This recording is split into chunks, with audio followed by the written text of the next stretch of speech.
Hello, dear one, and welcome to the Brave Path podcast. I am your host, Emily Bird. This podcast exists to empower the service led and soul centered entrepreneur. That's you, who's looking for clarity, alignment, and empowerment along your business journey. Here we dive into all the things when it comes to the development of your most authentic offerings, overcoming the blocks and limitations we all face in business, upgrading your mindset, dismantling limiting beliefs and outdated programming, knowing which steps to take next, and how to build this dream business of yours in the embodiment of both divine feminine and masculine energy, all while being channeled by your highest self. Yes, we get spiritual here and also strategic. I am your transformational business coach, facilitating the space for you to have the inner transformation necessary for the expansion in business you desire. Let's get into it. Okay, I am so excited about today's guest. I can't wait to introduce you to Vasundhra. She is one of my peers that we met in a coaching certification program that we did. And it is such a gift to bring her on to the podcast today. I cannot wait for you to have this conversation in your earbuds. So Vasundhra is a trauma-informed life coach, spiritual writer, and speaker who is deeply passionate about helping people wake up to who they truly are and remembering what they're here to do.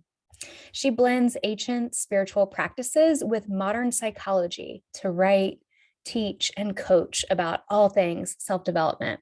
Her website and blog, My Spiritual Shenanigans, has a global audience of over 200,000 annual readers. Linked in the show notes is her website. It's myspiritualshenanigans.com. Without any further ado, here is Vasundhra.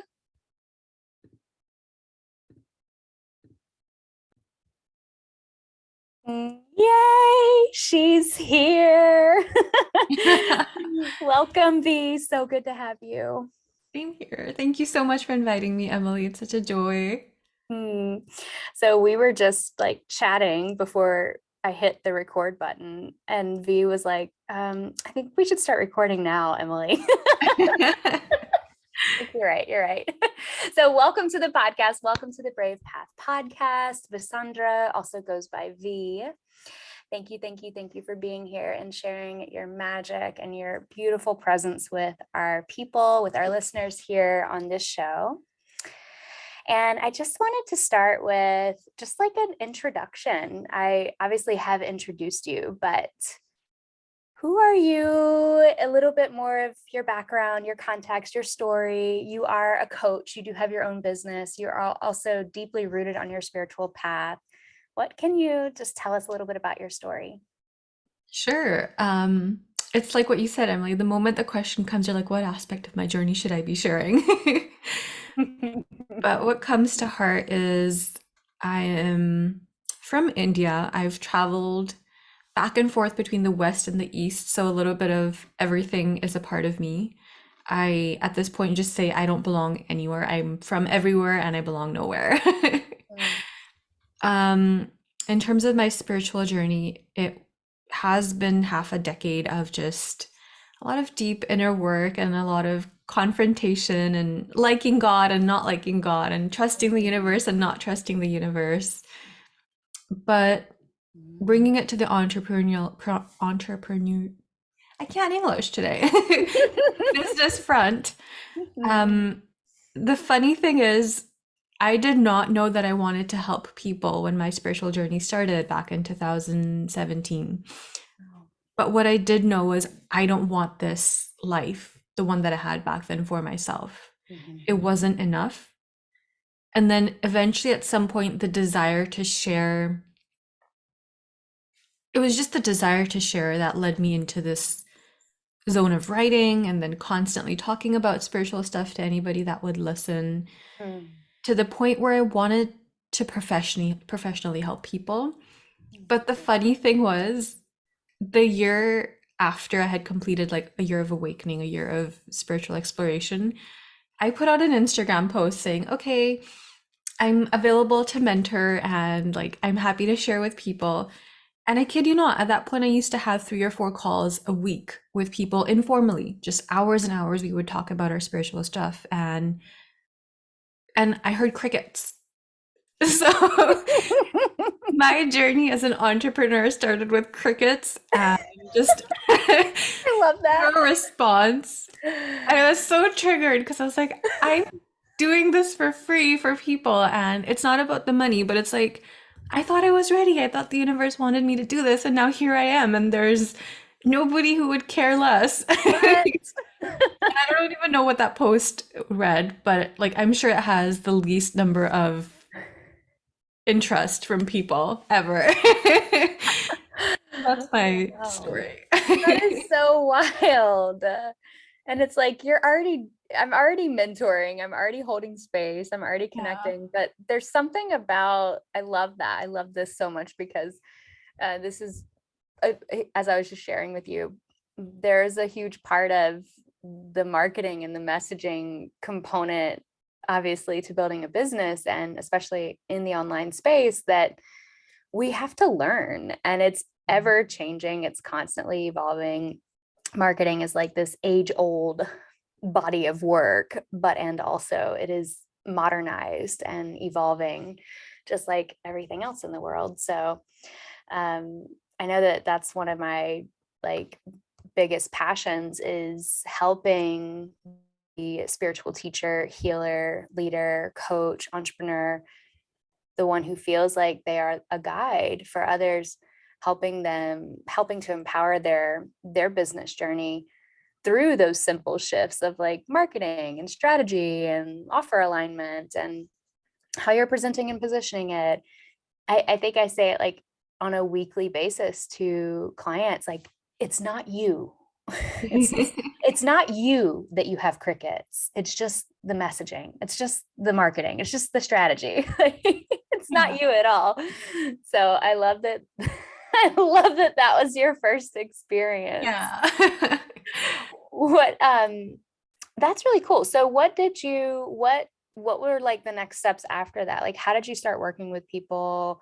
And do you consider yourself like both, or and are you more like a writer? Are you a coach? Like, what archetypes do you identify the most with? Well, to the first part of the question, which is like how the journey officially kicked off, Mm. I had to really surrender this desire to actually help people.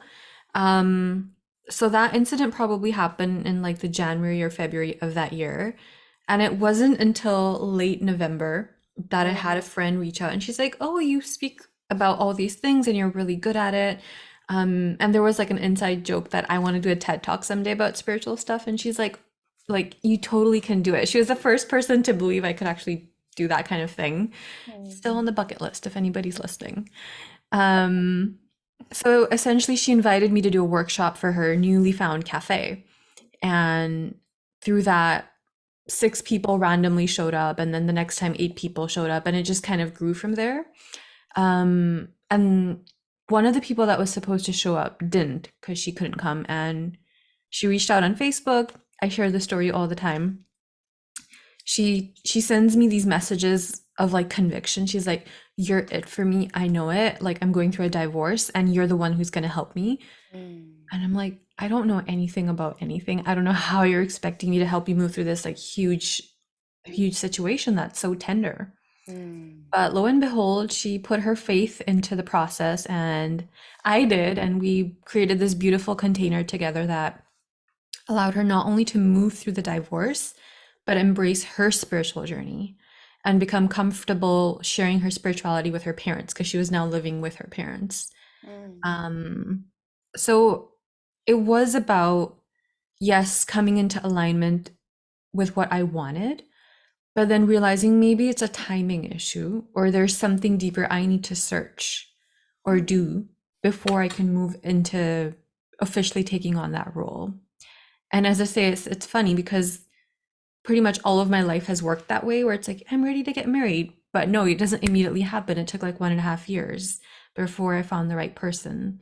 Mm. Same as for having a kid. It's been 1.5 years since we've been trying and embodying the role of a mother already. But it's like when it happens, it'll happen. Right? Wow. Yeah. Wow. So there's that piece. And then I forgot what your second question was. I asked archetypes, but I almost want to come back to that because Okay. there's some things you just said around, you said, lo and behold, she surrendered and embraced the whole process, as did I. Mm. And I love the power in that. And I see myself in that as well, with just being a conscious guide, being a mentor, being a coach, being like a light, being and holding the light for others. We call ourselves forward into like how I like to say it is being the embodiment of my work.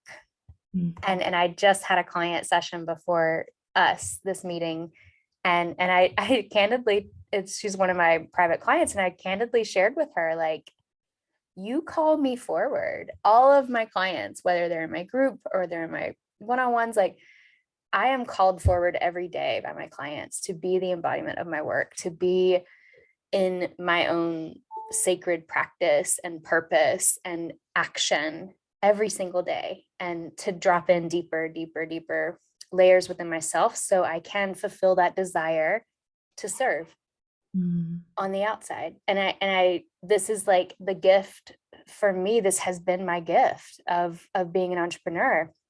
As I was sharing, one of my mentors asked me earlier in the year, what's something you've done really well in your entrepreneurial journey, Emily? And I said, I haven't given up. And that was like the immediate response. I haven't given up.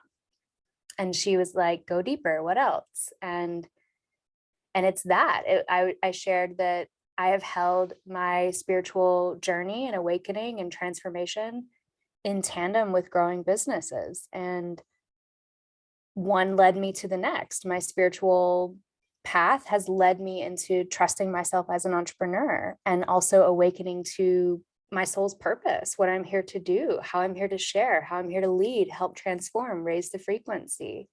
I really believe that. And so I love that you experienced that with the very first client that you worked with, that you like it was a summoning, right? It like Mm. calls you forward to step fully into it.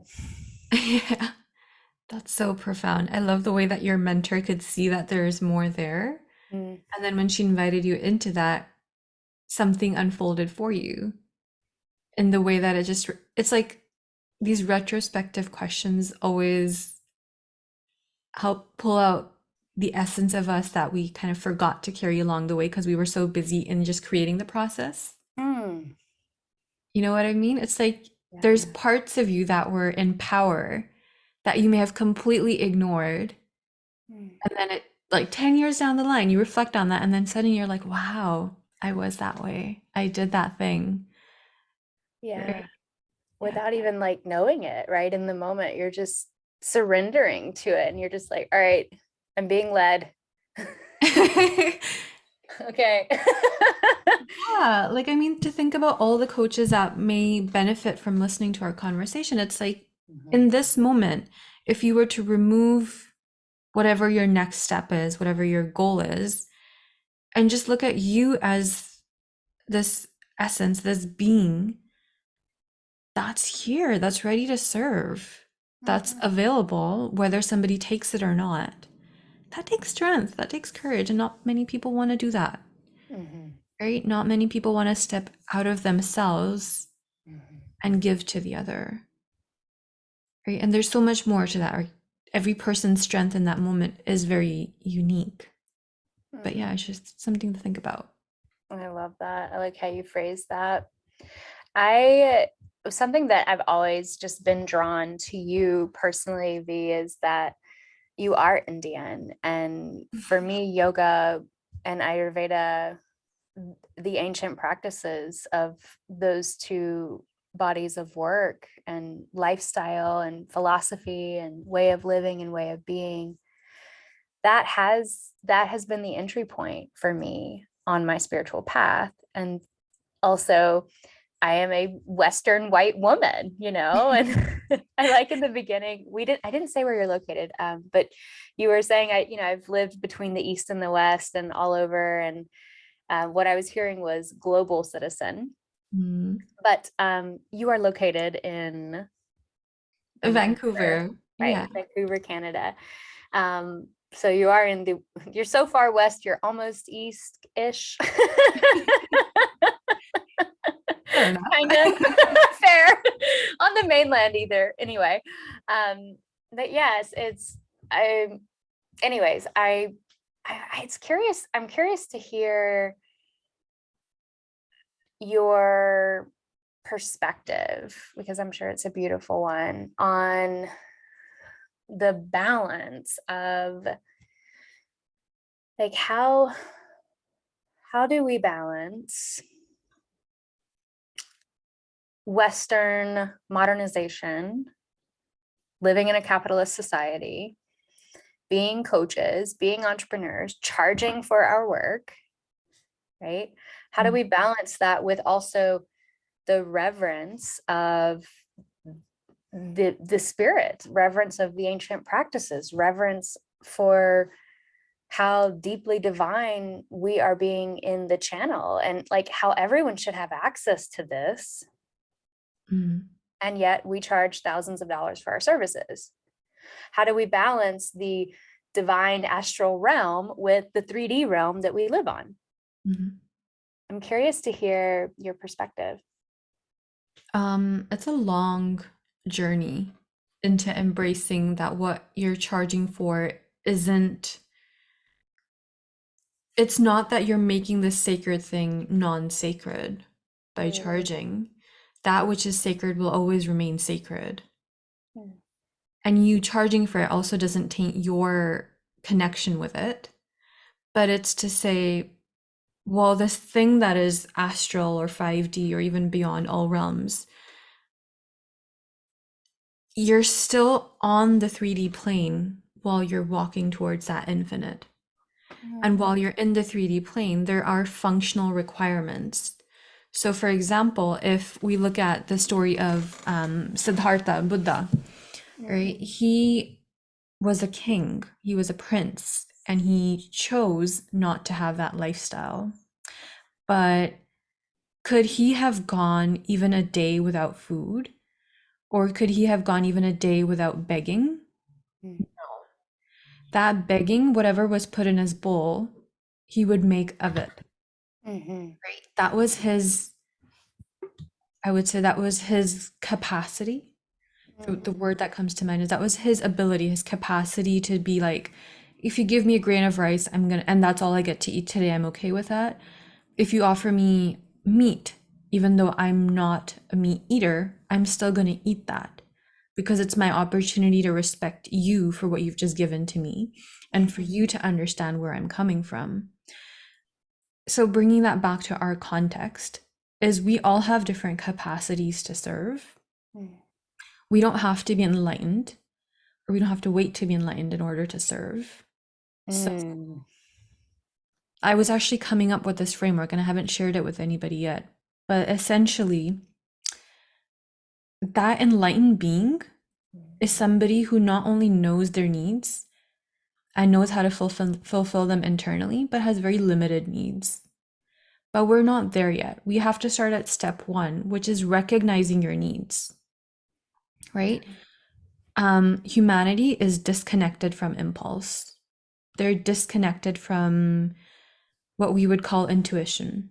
mhm, But intuition is nothing but our biological ability to stay connected with the truth, mhm, right? This is authentic, this is not authentic, this is good for me, this is bad for me. We're disconnected from something as simple as I need to run to the bathroom right now. mhm, We might delay our pee break for hours, mm, right? So let's bring it back to step one, recognizing our needs. And as coaches, that might be I'm running a business and this costs me. There's infrastructure. I'm hiring a VA, right? My example was, and for Indian listeners, they might know the conversion better. I would charge 250 rupees per session. That's probably $5? I was like, is that like 18 bucks? Okay, No, $5. $5. Whoa. $5 a session. Even for Indian standards, that's nothing. You can't get anything out of it. And I would still get questioned why I'm charging $5. That's a lot of money. You're doing a sacred service. And there was something within me that was like, no, I shouldn't be charging this. But then I think of that girl that spent 18 hours for 2 years straight writing away on her computer every single day, even Christmas night. And I made zero out of that. Right? I don't count those $5 because I was the one that was putting the money into my website. That was couple $100 every year. Right? So it's like I never considered my needs at that point. If you have the clarity on what it is that you're building, then you realize either it's the cost to the consumer or it's the cost to the creator. Right? So, okay, well, let's recognize that. Your second step is, now that you know, you have two options. Either that need gets fulfilled through you as the creator, or the need gets fulfilled through somebody else, which is your client. Right? And this framework isn't only for money, it's for every aspect of life. Right? But just keeping with the context of money, now that I've recognized, let's say I need to earn about $1,000 a month to bear my costs. Well, okay, I can take care of some of it through my own, let's say I have a second job. A lot of these coaches do have second, third jobs, right? Okay, I'm going to take care of 500 and I'm going to have one client that pays me $500 a month. That's my cost covered. Right? Now, what's the third step? Is, do I even need that much? Do I even need to charge?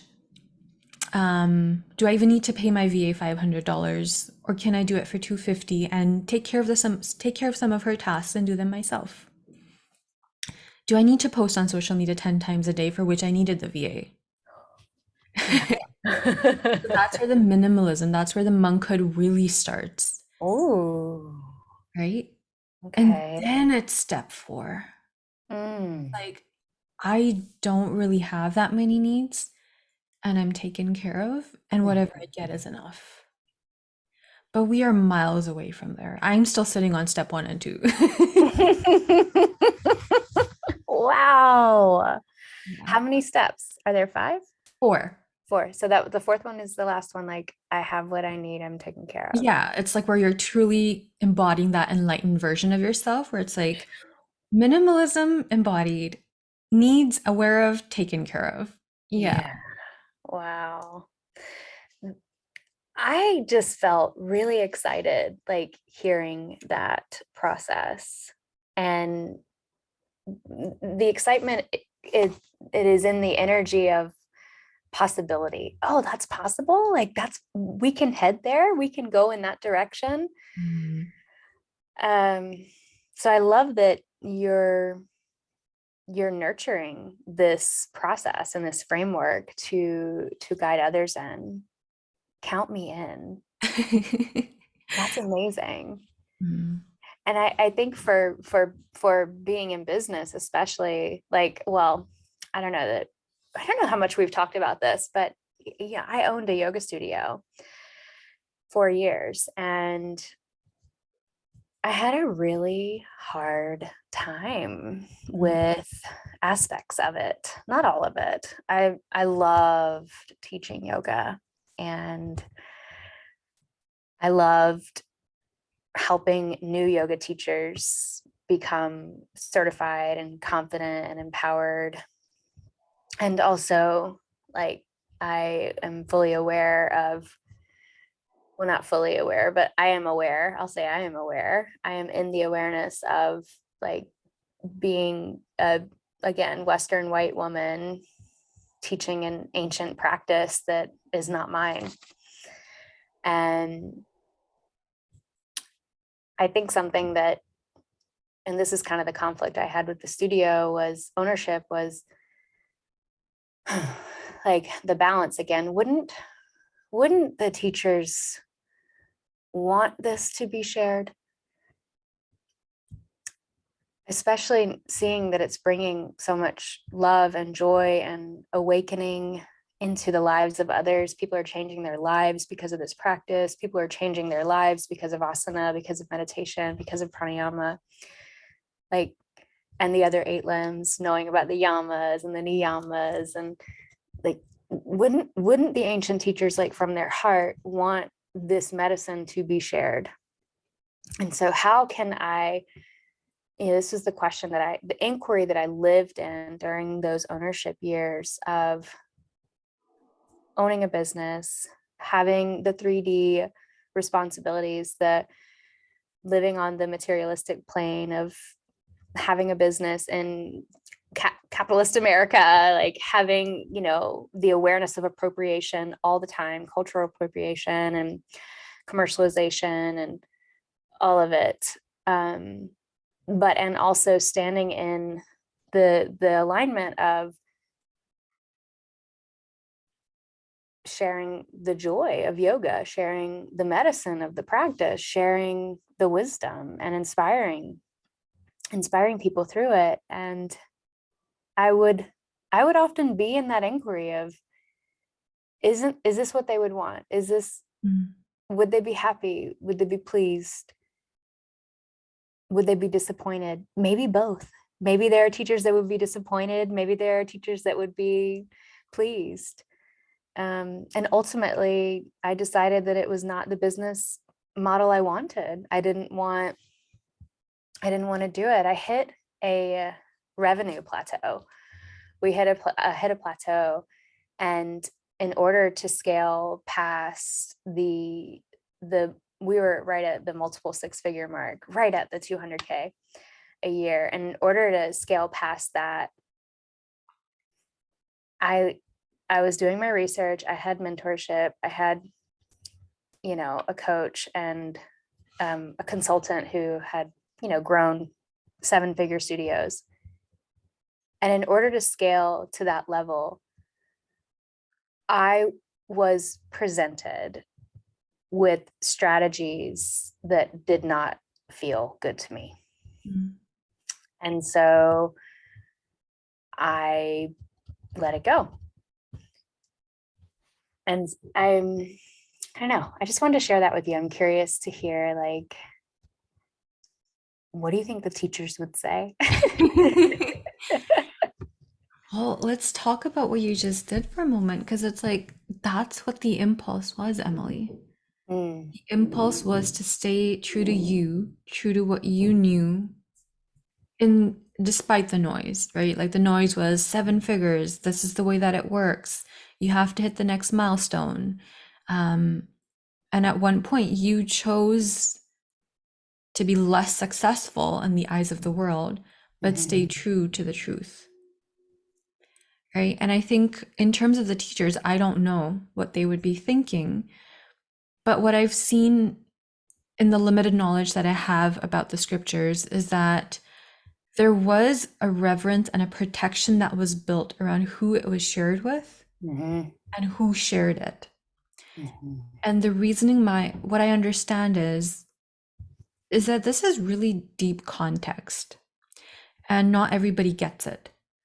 So for people that are laymen that may not understand the depth or may not care about the depth of all of this, right, we use super simple stories like superstitions, like don't wash your hair on X day because so and so happens.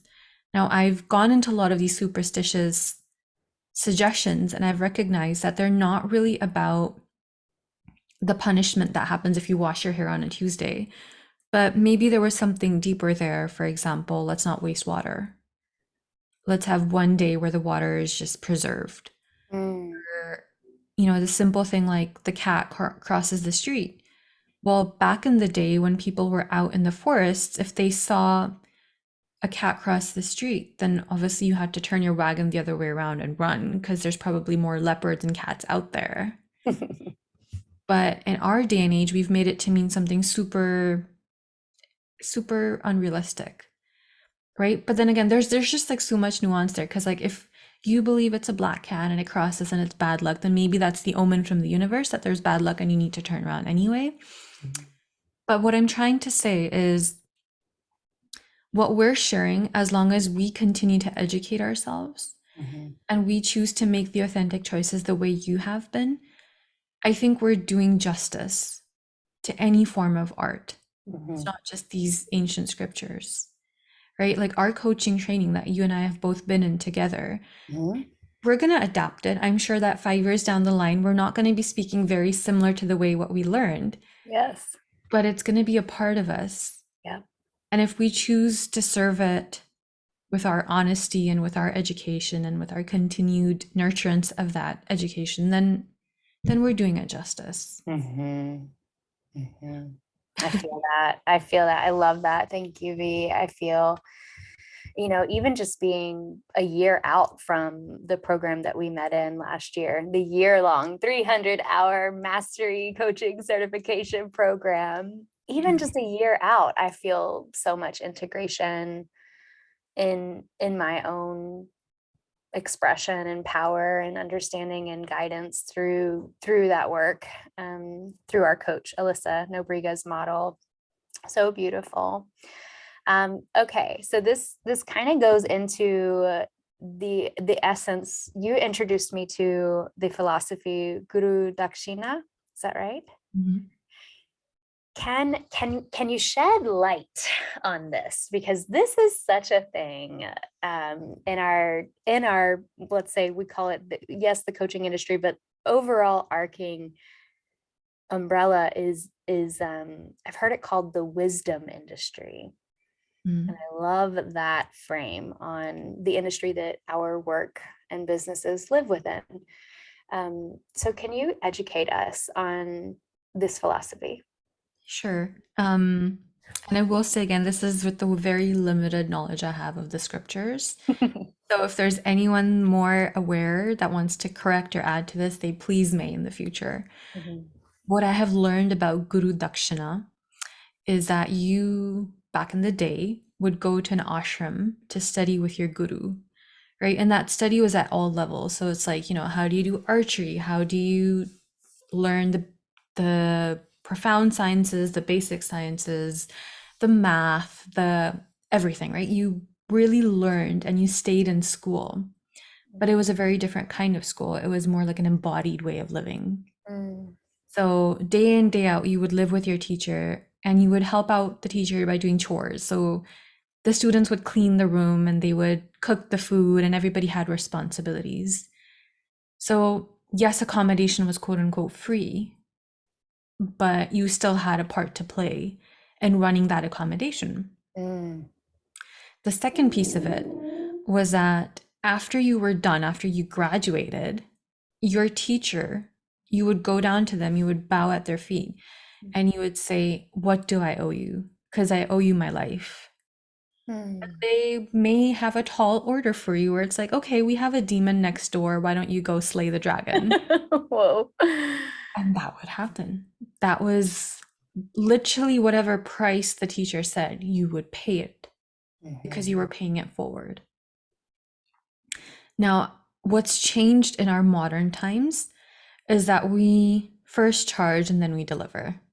And I'm aware of that. And I think that again, it comes back to the framework I talked about. These teachers were at step 4 in their journey, or maybe step 3, right?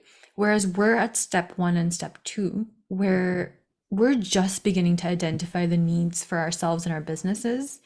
And sometimes those costs are very much upfront. And we have bills to pay, and it's recession period, and there's a lot going on. But at the end of the day, it's not about the money. Even for coaches that are in this space, just the enormous amount of talk that's happening on the internet about being 6 figures and 7 figures. And if you're not 6 figures, you're doing something wrong. The number of DMs I get, what are you charging for your services? Okay, I charge blank. Oh, that's not enough. You should be charging more. And I'm like, for who? Like, as per who is this not enough? And as per who do I need to charge more? Right? That's where people feel disconnected from their truth, because that's where it is a sacred service. That's where you are being so vulnerable with somebody You're telling them your whole life story. Mhm. You're here to get support on the most tender parts of you that haven't been looked at ever. Yeah. And if you're met with this kind of niggling, where it's like, oh, like, haggling, sorry, not niggling, haggling, where it's like, oh, no, no, you have to pay monthly and do this and do that. That's logistics. Put that on the side. Yep.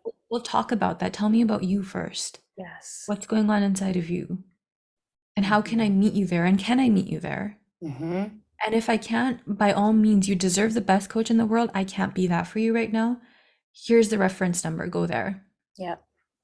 Right? So those are the conversations I believe we should be having based on the Guru Dakshina knowledge that we have now. Wow, wow, wow, wow, wow. So good. So good. I there's so much here to like pull apart, and I hope that the listeners like rewind the last 5-7 minutes of V sharing with us this philosophy. I love what you said, that at the end of the day it's not about the money. And this kind of goes back to like the very first little part of our conversation, where we were both professing how we surrender to the process and fully embrace our own journey while we ride alongside our clients and theirs. And it is very tender. It's vulnerable. Coaching is vulnerable. Mm. Like I think we live in those of us that are coaches, and a lot of our friends are coaches, right? Our peers, we're kind of in this like bubble of higher frequency, positivity, personal growth, commitment to, or growth centeredness, right? Like being in resourcefulness, being upgraded, constantly doing the work of upgrading.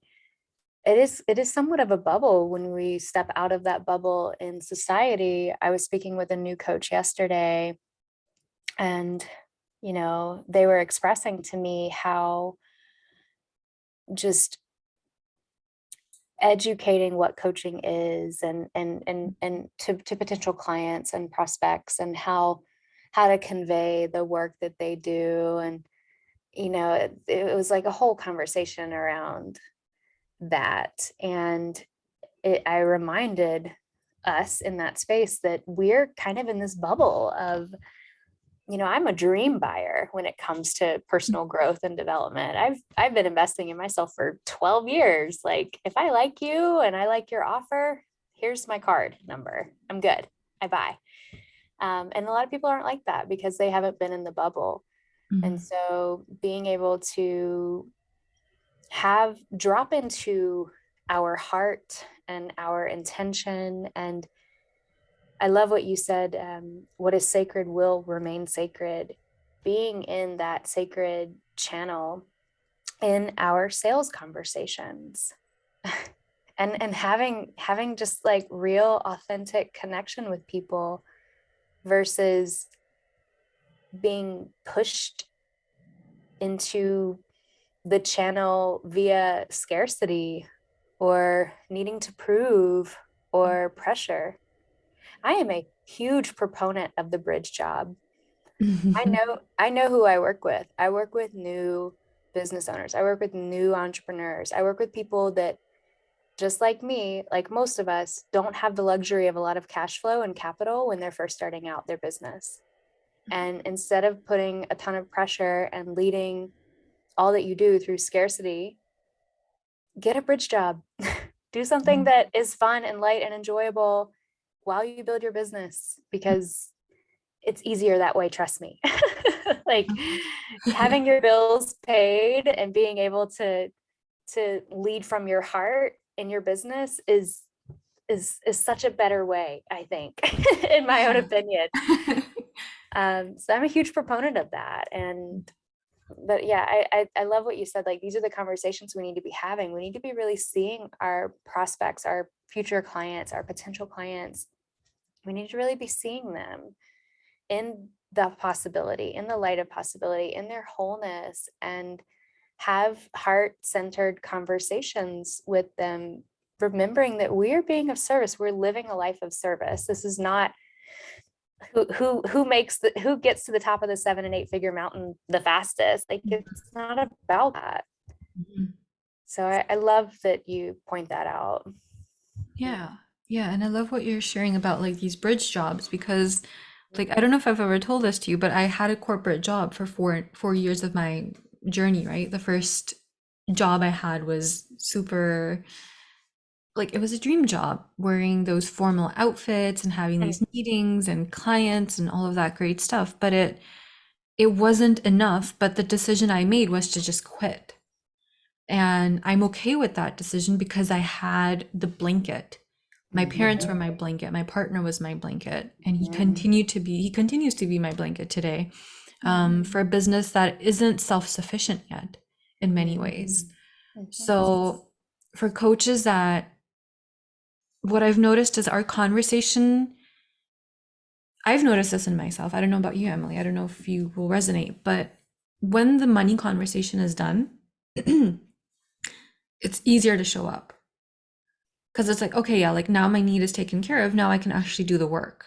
Whereas what used to happen for me back then, and I really had to work through this, is I was always carrying this pressure and this like, oh, I need a client because I need bills to pay. So when I'm in a conversation with you, I'm just looking for your yes.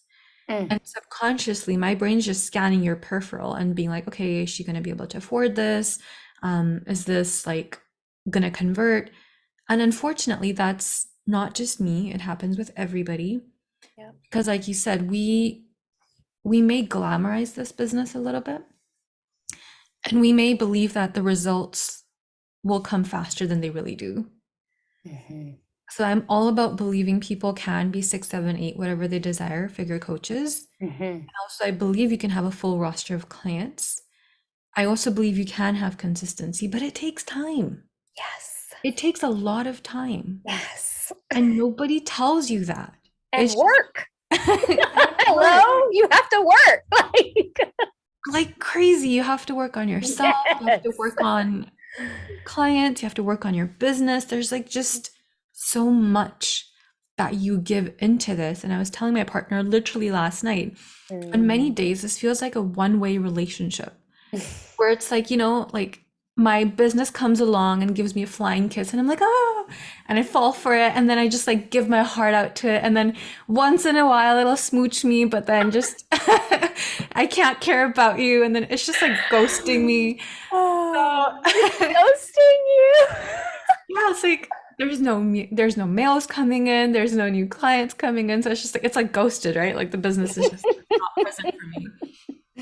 And that's the way it is. You have to have something, and in your beautiful language, the bridge job, to be your anchor in order for you to not feel this icky feeling all the time. Yes. And then for you to hire the right clients for yourself versus hiring the ones that will pay. That's right.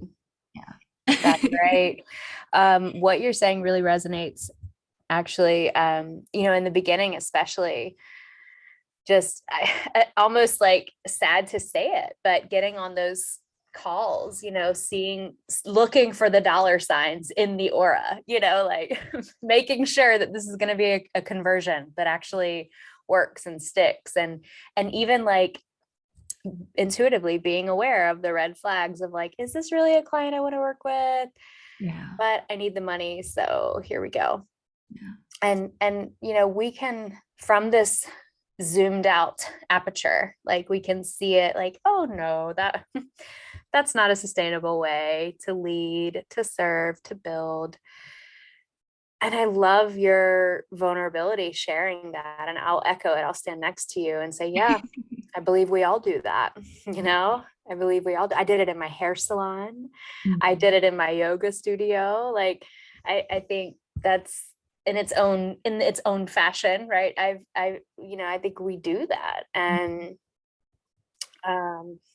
yeah, I wanted to echo that has absolutely been part of my experience. And I will share that I've had a lot of different teachers when it comes to sales.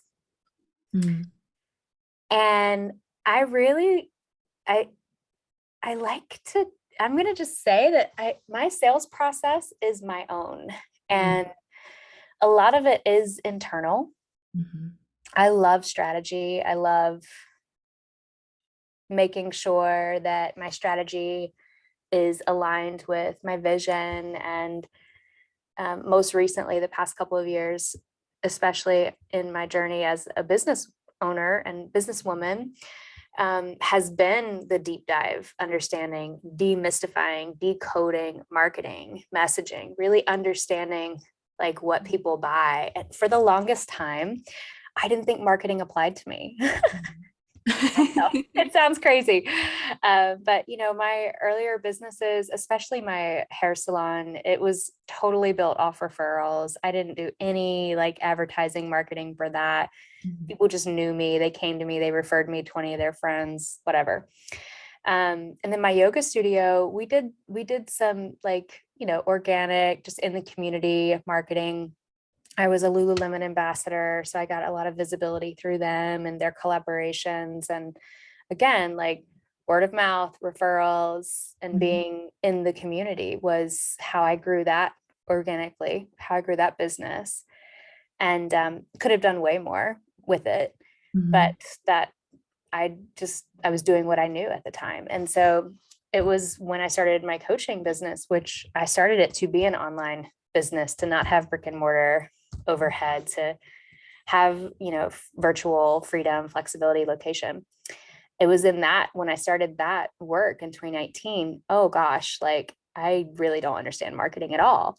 And it's nowhere in my business. And it's actually now, here we are at the end of 2022, like marketing is everything when Mhm. it comes to business. And what I've grown to love about it is it's psychology. A lot of it is like psychology, understanding your buyer and understanding how your offerings and how you position and present your offers are aligned to the psychology of your buyer, and meeting them where they are in a psychological, empathic, emotionally attuned way. Mhm. And that really resonates with me as a person. So I've had a lot of people teach me sales, and I feel like my sales process really is my own. And sometimes it's like a yes right now, and sometimes it's a in 3 months. Mhm. Sometimes it's no. Sometimes it's maybe later. And I have been able to have peace. I've been able to create peace and understanding and embody the okayness Mhm. around it all, whether it's a yes, 3 months, maybe later, or not at all. I am good regardless. Mhm. And that is that kind of agency and power, personal power and sovereignty.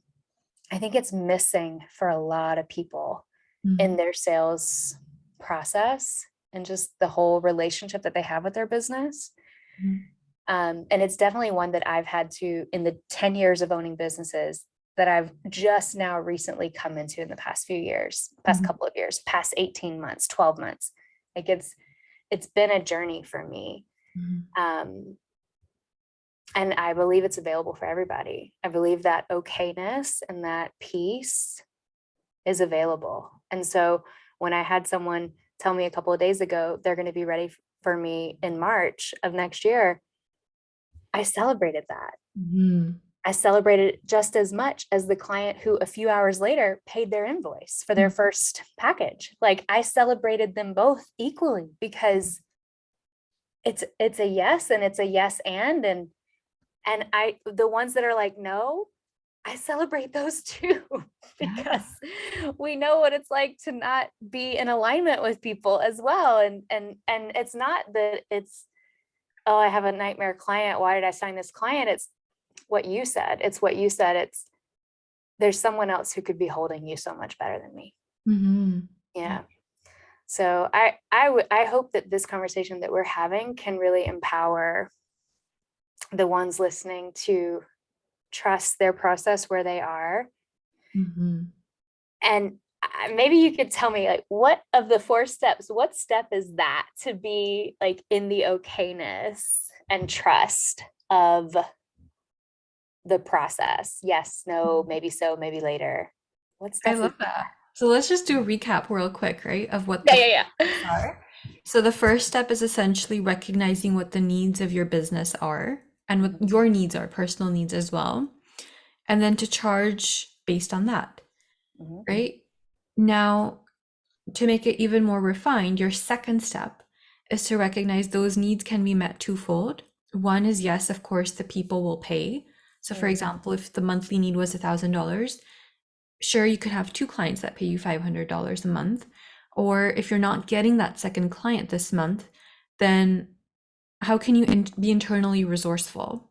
Mm. So, like your bridge job, in that Mm. case, would pay that $500. Or then you recognize the third step, which is, wait, do I even need to have that expense? Right? So it's like your need to rely on external resources becomes smaller and smaller because you become very refined in your process. Yeah. And you recognize, okay, I don't need 30 social media accounts. I don't need to have that much money being put into ad marketing. I don't need to run that many campaigns. Um, in fact, like I was paying personally, I was paying $600, I think, a year for buying these like really elegant photos. I wanted to support a spiritual stock site, and I did that for a year. And then I recognized I wasn't leveraging it enough at this point. So I completed my contract with them, right? So it's just once you recognize at the third step that your needs are less, then you need to work less to fulfill those needs. And then the fourth step, which is in my eyes enlightened, is what you're saying. It's the okayness of, well, ends are going to be met when they're going to be met. I'm okay. I'm taking care of myself. I'm self-sufficient. In the terms of a business, I don't truly feel we can say that we would be self-sufficient, but it would just be the perfect mix of I've got this and you've got this. And if we don't got this, God got this. I love that. Yeah. Wow. Okay, so that framework is brilliant. And take notes, everyone and all of you listening, you, dear listener, take the notes. That is so good, V. I love that you shared that. I'm called to put together a workshop around this outside the context of coaching. It's just like I said, this framework originated beyond coaching. It was just our own needs as a person. And like if I think about the processed enlightenment, my challenge with the scriptures is that they're very high level. And I'm a beginner. I don't know how to be enlightened today. But if I could create a process for myself where it's like it's possible, I reverse engineered in my lens enlightenment, and then that's what I've come up with. So I think like it is a model that we could all apply to all aspects of life. It's beautiful. And the teachers would be proud. The teachers are proud. And I think this is one of the biggest parts of the journey, the spiritual journey in a modern world that has so much modernization of, I mean, from the Wi-Fi signals throwing at us every day to DoorDash to, like just all of the everything in our modern world, to be able to return home to ourselves and to the ancient teachings, and how can we apply them and integrate them in today's world. So thank you for sharing parts of your aspects, your integration, your journey. This has been such a good conversation. I think we need a part 2 sooner than later. For sure, let's do it. We've got something interesting in the works on my side. We do. And your side. So if you're available for it, how can people, your website is linked here in the show notes, myspiritualshenanigans.com. Yeah, yeah. Right. But how can people work with you or get to know you more? I'll also make sure I have your social linked as well. But yeah, Sure. tell us more about how people can get in touch with you. I'm super accessible. So if you want to email me, I'm available for that. If you want to set up a one-on-one call, there's a contact form. You can just reach out and we'll set up something there. I've got Instagram. That's the only platform I'm kind of actively pursuing at this point. If you want to have just some simple monthly doses of spiritual insight, I've got a newsletter that's free. You can sign up through the blog. But yeah, like myspiritualshenanigans.com is the home, is Mhm. the online version of Love my that. essence, and everything else is just branching out from there. Ugh, Yeah, beautiful. Are you accepting clients at this time? I am. Yes, I do have space for, I take on a few clients at a time, so I do have space right now. And whoever wants to walk into this space, it would be my joy to serve. Mm, so beautiful. Yeah. So beautiful. V, thank you so much. It is such a light, full, joyful experience to be in your presence. Thank you, thank you, thank you for being on the show, for sharing your wisdom. I can't wait for next time. Thank you as well, Emily. I had a blast. I think we had some really interesting and random conversations come up, which I did not plan, and I probably am going to regret some of them, but I'm happy that they're out there. It's like this is called the brave path for a reason. It is a brave path to share and to lead through our vulnerability. And I feel nothing but power and strength and authenticity from you. And I know that that will be felt through every single wave that this plays through. Amazing. Thank Thank you. Thank you. you. Thank you all for being here, and we will see you next time. Yeah.